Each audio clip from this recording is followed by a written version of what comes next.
بسم الله الرحمن الرحيم. معانا الان الكابتن طارق يحيى كابتن كباتن مصر والنادي الزمالك، وهيكلمنا عن الاكاديميه وما راه اليوم ورايه في الموضوع.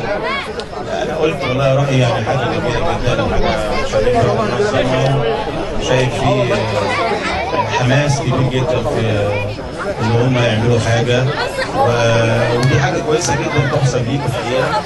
ولان طبعا الاطفال دول لازم احنا نهتم بيهم بشكل كبير، وخاصه يعني الحقيقه لمسه كريمه جدا من كابتن رمضان بالولاد اللي هم الايتام. دي حاجه برضه الحقيقه ودي حاجه جميله جدا، يا ريت كل الناس تحظوا عزاء. اعتقد ان يعني حاجه، انا شفت حاجه حلوه النهارده وسعيد ان انا موجود وكل سنه. يا فندم احنا سعداء بيك جدا، ونتمنى تكرار هذه الزيارات الى دوت بيدي نفعه للاولاد علشان ان هم يبقوا زي حضرتك، وشكرا جدا. انا بشكركم. ودلوقتي معانا الكابتن محمد عماره، هيبقى معانا في لقاء منفرد وهيكلمنا عن الاكاديميه ورؤيته للاكاديميات. محمد. بسم الله الرحمن الرحيم. طبعا كل سنه وانتم طيبين، وسعيد جدا ان انا موجود معاكم النهارده. كلنا بدانا صغيرين، ثم رحنا انديه، ثم منتخبات مصر، لغايه الحمد لله احترفنا في اوروبا.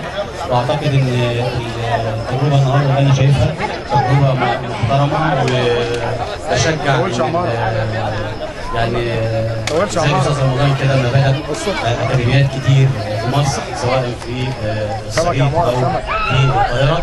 اتمنى ان الناس اللي بتفكر صح تاخد نفس الطريق، والشباب الصغير اللي انا شفته النهارده انا سعيد جدا بيه، وبقول لهم اتعبوا عشان تلاقوا في الاخر حصاد كويس يبقى نتاج تعب طويل. الاولاد نعرفكم حاجه ان كابتن محمد عماره مع الاكاديميه من اول ما انشئت في 2004 تعب معانا قوي في جميع محافظات مصر. شكرا جدا لكابتن محمد عماره. دلوقتي معانا كابتن ياسر ريان كابتن الاهلي، وهيقول لنا برضه النفاذه البشريه، ويقول لنا عن رايه في الاكاديميه وما راه اليوم وما يتمنى ان يراه في السنوات القادمه. شفت النهارده حدث جميل جدا، ونتمنى ان هو يكون في الملاعب كلها في مصر. الملاعب هي اللي بتطلع لعيبه الكوره، هي اللي بتبقى موجوده، ونتمنى ان شاء الله الفتره اللي جايه كمان الاكاديميه اللي بقى فيها تسويق الانديه، علشان تبقى هي النبذه اللي تبقى تدي الانديه حاجه جميله. فاحنا نتمنى ان شاء الله الاكاديميه الاهلاويه تكرر وتخلص ان شاء الله. الكابتن ياسر اتكلم عن التسويق، هل وجودكم النهارده معانا دوت نوع من التسويق للعيبه؟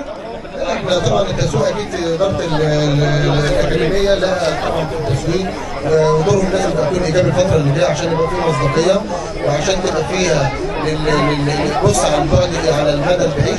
كل ما انت بتسوق كل ما انت ممكن تبقى عندك الاحسن، وده اللي نتمنى ان شاء الله الفتره دي. اشكرك جدا كابتن ياسر، ونتمنى لك التوفيق وتكرار الزيارات. ودلوقتي معانا كابتن هشام حنفي برضه راعي من رعاة الاكاديميه، وبالدوزر بالدوزر النادي الاهلي، هيكلمنا عن الاكاديميه لان هو معاها منذ نشأت وعارف كل حاجه فيها، فيطمنا كده على مدانا يعني. كل سنه وانتم طيبين ان شاء الله. يعني بشكر رمضان هو كلنا اخوه، اهلي وزمالك مفيش فرق، كلنا واحد، ان احنا فعلا معانا.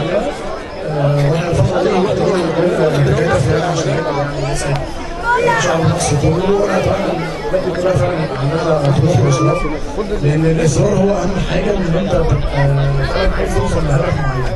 فيعني اتمنى ان هم يبقى كل واحد عنده اصرار وعزيمه ان هو يوصل للعيب كوره، ايا كان في الاهلي في الزمالك في اي مكان في مصر، ان هو يبقى لعيب كوره محترم بعيدا عن السلوك السيء اللي احنا شفناه بالظبط كده. اتمنى ان هو ان شاء الله يبقى حاجه تفتح خير لهم كلهم، ان هو يبقى عندهم اصرار في ان هو يبقى ليه طموح وهدف ان شاء الله بالتوفيق.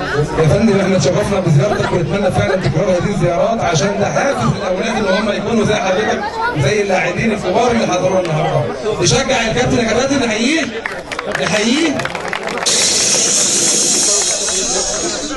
ودلوقتي معانا كابتن طارق مصطفى نجم النادي الزمالك، يلقي منتخب مصر طبعا وصاحب الهدف العظيم في جنوب افريقيا، واحنا هيقول لنا بس ايه رايه في الاكاديميه وما يتمناه ان يراه في الاكاديميات المصريه واللي بتعمله في النشء الجديد.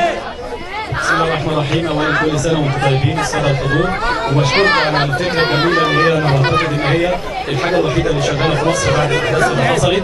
وكل اب وكل ام طبعا بيتمنوا ان اولادهم يكونوا لعيبه كبار زي اللي موجودين دلوقتي على الساحه بتلاقي شيكابالا، ولكن الاكاديميات انت بتعتمد على بشكل كبير جدا الاخلاقيات رقم واحد في اللعيب، لان لعيبه كثيره جدا وامثله كثيره جدا كانت موجوده على اعلى مستوى، ولكن اخلاقياتها ما كانتش على ما يرام، بعدت خالص عن المجال. اتمنى ان الرياضه والاخلاق ان شاء الله الاثنين يكملوا بعض ان شاء الله. ان شاء الله نجي لكم باستمرار ونكون موجودين معاكم، لان دي حاجه تسعدنا ان احنا لعيبه نلاقي لعيبه موهوبين كتير جدا تفرق كتير جدا مع المنتخب، اذا كان منتخبات الناشئين او اذا كان منتخب الاول. اشكركم.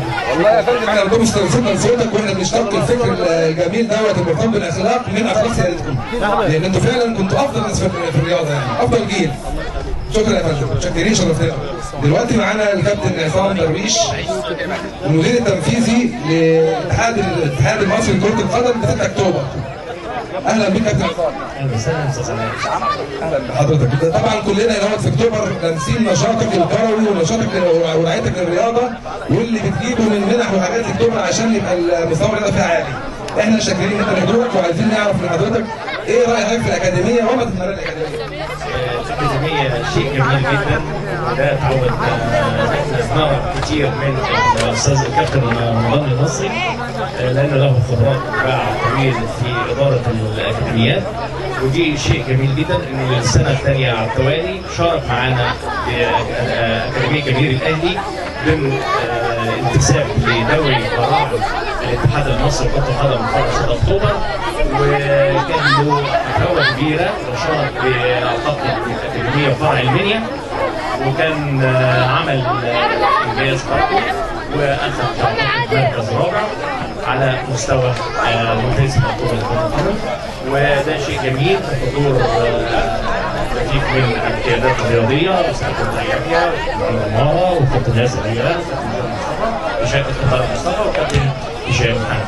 متمنين التوفيق للأكاديمية والسادة المنظمين والهيكلة اللي هي بتدير هذا الرياضي الرائع، ومتشكرين.